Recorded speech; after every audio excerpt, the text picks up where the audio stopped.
ఈరోజు ఈ ఈ యొక్క ధరల పెరుగుదల వల్ల ఇబ్బంది పడి ఆస్తులు ఉన్నాయి కాబట్టి ఇక్కడ లేవా? పేద ప్రజల ఆస్తులు ఇక్కడ లేవా? సైకిల్ మీద ఓటేసి మీరు తప్పకుండా తెలుగుదేశం పార్టీని గెలిపించాలా.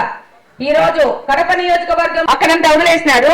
ఎక్కడ బీదోళ్ళు ఉన్నారో, శక్తి లేని వాళ్ళు ఉన్నారో కొద్దిమంది చదివినాము. అందరు చదవాలంటే అన్నగారి టైం లేదు.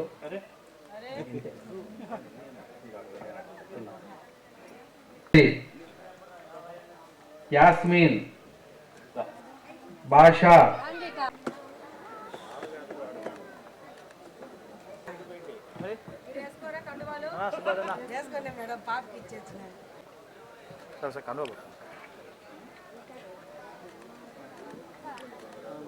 ఖచ్చితంగా గమనించాల్సిన అవసరం ఏముందంటే ఈ అంజద్ బాష్ కోట్లు ప్రజల ధనాన్ని లూటీ చేసినాడు.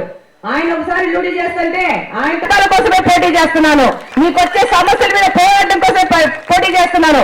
మీరు బలాదురుగా కడప నగరం మీద వదిలినారు. ఈ యొక్క స్థలాలు, పొలాలు గవర్నమెంట్ అన్ని మనవి గుర్తుపెట్టి మద్యం వ్యాపారం కానీ, భూదందాలు కానీ, ఇసుక దందాలు కానీ చేస్తూ వైసీపీ నాయకులు విపరీతమైన అవినీతిలో మునిగిపోయిండారు. ఇది జగన్మోహన్ రెడ్డి గారు ఈరోజు తెలుసుకొని వాళ్ళందరినీ ఇటు అటు షిఫ్ట్ చేస్తా, ట్రాన్స్ఫర్లు చేస్తా, వాళ్ళని ప్రమోషన్లు ఇచ్చుకుంటా, డిమోషన్లు ఇచ్చుకుంటా ఏదో చేస్తున్నాడు. ప్రజలకు అందరికీ విజ్ఞప్తి చేసుకుంటున్నాను.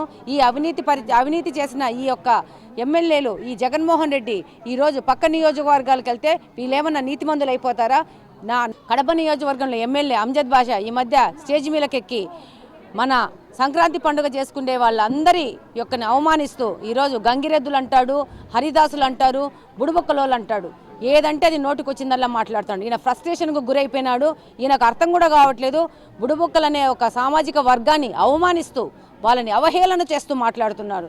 నేను ఈ సందర్భంగా చెప్తున్నాను బుడుబొక్కలోళ్ళకందరికీ, మీరు ఈ అంజద్ బాషాని మీద తిరుగుబాటు చేయాల్సిన అవసరం ఉంది. ఈయన అవహేళన చేయడానికి మిమ్మల్ని వాడుకుంటున్నాడు. ఈరోజు సంక్రాంతి పండుగ చేసే రైతులందరికీ, సంక్రాంతి పండుగ చేసే వర్గాలకందరికీ నేను విజ్ఞప్తి చేసుకుంటున్నాను. మనం ఎంతో ముఖ్యంగా ప్రాముఖ్యత ఉన్న నంది అంటే గంగిరెద్దు మనం పూజ చేసుకుంటాం. చాలా గొప్పగా అభిమానించి దేవుడిలాగా భావించే గంగిరెద్దుని ఈయన ఈరోజు ఒక అవహేళన చేస్తూ గంగిరెద్దులు హరిదాసులని మాట్లాడుతున్నాడు. ఎంత అహంకారానికి వెళ్ళిపోయినాడంటే 2500 కోట్లు సంపాదించుకునేసరికి నీకు పొగురు బట్టి అహంకారం అయిపోయి ఒళ్ళు పై తెలియకుండా మాట్లాడడం మొదలుపెట్టినాడు. ఈరోజు మాట్లాడుతున్నాను, అంజద్ బాషా తమ్ముడు ఏదో కరోనా గురించి మాట్లాడుతున్నాడు. ఈరోజు ఈ బుగ్గొంగ పక్కన వరదలు వస్తే నువ్వు కానీ నీ అన్న కానీ ఈ పక్కకు రాలేదని ఇక్కడున్న ఆడవాళ్ళు చెప్తున్నారు. సమాధానం ఏదో కరోనా గురించి మాట్లాడుతున్నావు. కరోనాలో ఒక హజ్ హౌస్లో ఒక కరోనా బాధితులను పెట్టి కాపాడగలిగినారంటే ఆ రోజు తెలుగుదేశం ప్రభుత్వం హజ్ హౌస్ కట్టడం వల్ల జరిగింది. నువ్వేం మాట్లాడుతున్నావు కరోనా గురించి? కరోనా వస్తే నీ కుటుంబం అంతా తిరుపతి నుంచి హైదరాబాద్కు పారిపోయినారు. ఇక్కడ కడప నియోజకవర్గంలో ప్రజలకు ఎవరికి తెలియదు అనుకుంటున్నావా? కరోనా వచ్చిన రోజు లైఫ్ సేవింగ్ డ్రగ్స్ని 5,000 ఉన్న డ్రగ్ని 25,000కు బ్లాక్లో అమ్ముకున్న ఘనత అంజద్ బాషా తమ్ముడు అహ్మద్ బాషాది. అది ఎవరికి తెలియదు అనుకుంటున్నారా? నీ దగ్గర డ్రగ్ కొనుక్కొని నీ యొక్క చీకటి వ్యాపారానికి నీకు 25,000 కట్టిన వాళ్ళకందరికీ గుర్తుంది. వాళ్ళందరూ ప్రశ్నిస్తున్నాడు. ఆ రోజు అమ్ముకున్నాడని వాళ్ళు చెప్తున్నారు. నేను వెళ్తుంటే డోర్ టు డోర్ దానికి సమాధానం చెప్పుకోవాలి. సిగ్గుపడు. ప్రజలను దోచుకున్నందుకు, ప్రాణాంతకమైన జబ్బు వచ్చినప్పుడు, కరోనా లాంటి వ్యాధి వచ్చినప్పుడు అప్పుడు కూడా నువ్వు నీ యొక్క దందాలు, నీ యొక్క చీకటి వ్యాపారానికి నువ్వు స్వస్తి పలకకుండా ప్రజలను దోచుకున్నందుకు సిగ్గుపడు. ఏమన్నా నీకు బుద్ధి ఉంటే ఇంకా మాట్లాడడానికి నీకు అర్హత లేదని చెప్తున్నాను. రోజు నల్లమూడి డివిజన్లో భారీ చేరికలు టీడీపీలో జరిగాయి.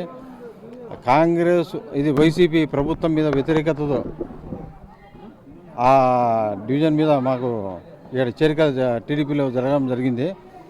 దానికి నేను ఈరోజు వాళ్ళందరికీ వచ్చిన వాళ్ళందరికీ కృతజ్ఞతలు తెలియజేసుకుంటాను. జగన్ ప్రభుత్వము సైకో పోవాలి, సైకో రావాలి, అదే ఉండేది. ఏదైనా కానీ ప్రభుత్వం పాలనలో ఏదైనా కానీ మద్యపాన నిషేధం చెప్పినాడు. ఎలక్షన్లో నేను మద్యపాన నిషేధం చేస్తేనే వచ్చా, లేదంటే నేను మీ ఎలక్షన్ రానన్నాడు. ఆ రోజు మళ్ళీ ఏమన్నాడు, ఈ ఏది పాలనలో ప్రభుత్వము డివిజన్ అది ఇది తెస్తాను నేను చూడు, ప్రత్యేక హోదా తెస్తానంది. అప్పుడు ప్రత్యేక హోదా తెస్తా అన్నప్పుడు టీడీపీ మీద ప్రత్యేక నా ఎంపీలు ఇంతమంది ఉన్నారు, నేను మళ్ళీ వచ్చే నా ఎంపీలు ఇంతమంది గెలిచే నేను చించుతా పుడుచానాడు. ఏం చేసినాడు? ఏమీ లేదు. జాబులు తెస్తానాడు, జాబులు లేదు, జనాలు లేరు. ముద్దులు పెట్టినాడు, గుద్దురు గుద్దినాడు. రాజధాని లేదు. ఇప్పుడు మన ప్రభుత్వం అయిపోయింది. ఇది ఇంతకాడికి నేనేం చెప్పలేను.